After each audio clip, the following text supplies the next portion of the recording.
Assalamualaikum warahmatullahi taala wabarakatuh.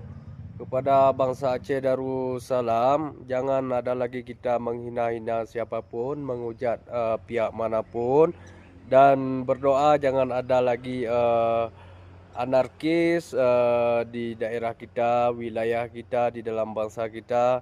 Dan kita berharap dari pihak manapun jangan ada lagi melakukan kekerasan di dalam bangsa Aceh. Kita berdoa insya-Allah nyo ka 20 tun. InsyaAllah Allah akan beri lagi cita-cita hajat getanyo ya. Urang Tuhan kalau ne pesan ke getanyo. Beh. Hana trip le. Sabar saudara. Yang penting jangan kita hujat suku manapun, pihak manapun. Rahmatan lil alamin ya. Kita berdoa. InsyaAllah lagi hajat getanyo. InsyaAllah.